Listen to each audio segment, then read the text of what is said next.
Hoje a gente vai mergulhar juntos num dos momentos, talvez um dos mais intensos e reveladores da vida de Cristo, a sua oração no Getsemane. Na verdade, um convite para a gente olhar de perto o sofrimento, a entrega e principalmente a força que nasce quando a gente se conecta com algo muito maior.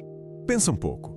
Alguém por aí já sentiu uma tristeza tão, mas tão profunda que parecia, sei lá, que era capaz de matar. Essa pergunta, eu sei, pode soar um pouco pesada, mas ela nos coloca exatamente no coração de Jesus naquela noite, lá no Jardim das Oliveiras. Para a gente entender bem, vamos voltar um pouquinho logo depois da última ceia. Ali começa a se manifestar o peso esmagador da tristeza que Jesus sentiu, sabe, como homem. Então, depois da ceia, ele vai com os apóstolos para um lugar, um jardim chamado Getsemane. Mas olha que interessante. Ele não leva todo mundo junto para esse momento. Ele chama só os mais chegados, sabe? Pedro, Tiago e João.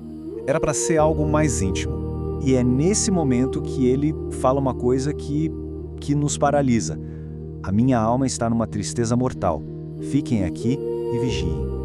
Para e pensa um instante no que é isso. Sentir uma tristeza tão avassaladora a ponto de sentir que ela pode te levar à morte.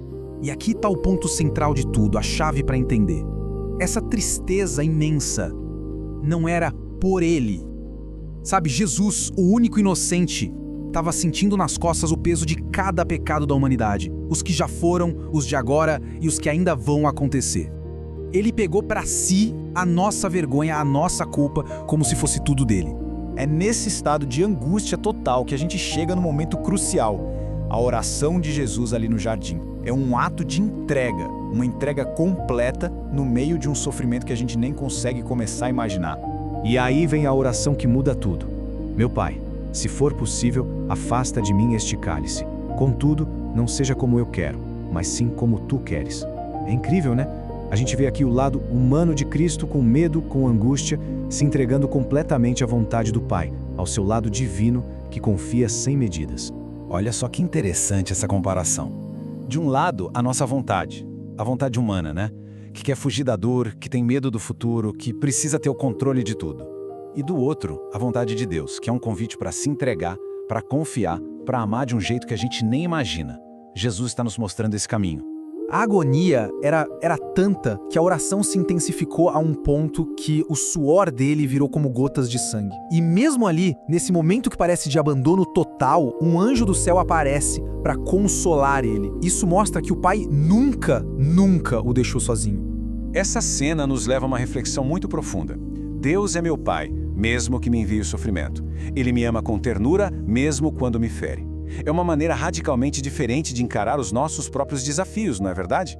Agora a gente vai olhar para outro aspecto dessa cena, a solidão de Jesus e a falta de vigilância dos amigos. E isso, claro, nos convida a pensar um pouco sobre a nossa própria caminhada. Pensa nisso. Por 3 vezes, Jesus, no auge da sua agonia, foi procurar a companhia dos seus amigos, os mais íntimos. E por 3 vezes, ele os encontrou dormindo. O pedido era simples: vigiem comigo. Dá para imaginar a solidão que ele sentiu? Ser abandonado justo porque a gente mais confia, no pior momento da vida? E então vem a pergunta dele, que não é só para os apóstolos ali, mas que ecoa até hoje para cada um de nós. Por que estáis dormindo? Levantai-vos e orai, para não entrardes em tentação.